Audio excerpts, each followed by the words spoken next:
Hey everybody, hope everyone's been having a nice week.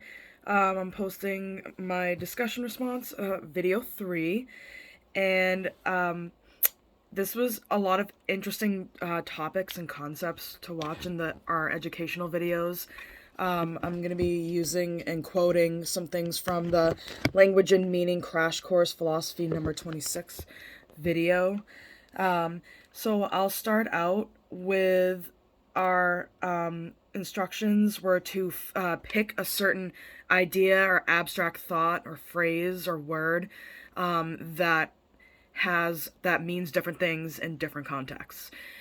And so I thought of the term or the phrase "I'm good," which can mean many different things depending on the context.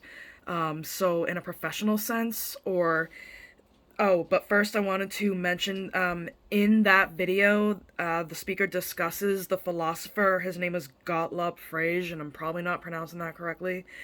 But he created the idea of something called reference versus sense definitions, and the reference definition concept is the literal meaning or the literal designation of a word to define something, whereas the sense definition is more of a linguistically developed slash culturally developed definition or meaning of a word or phrase.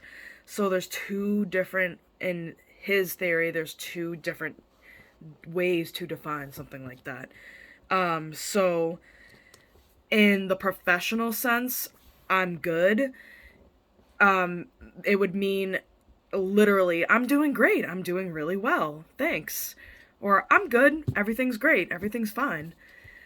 Casual in particular contexts, I'm good can also mean I'm not dealing with XYZ or this conversation, so I'm gonna leave now.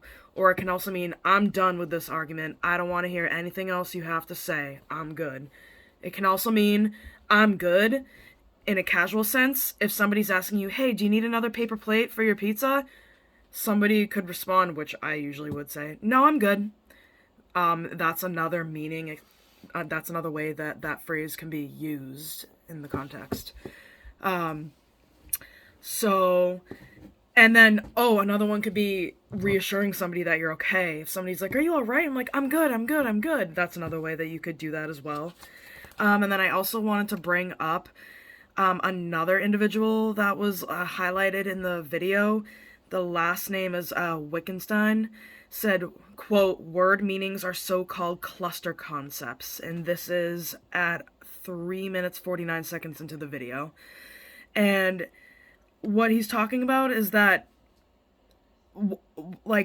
one definition, there's never just one singular definition for a word, an idea, or a concept. There's layers, like an onion. There's layers to what the meanings are and how people use these phrases and words and how they're used in context and whatnot.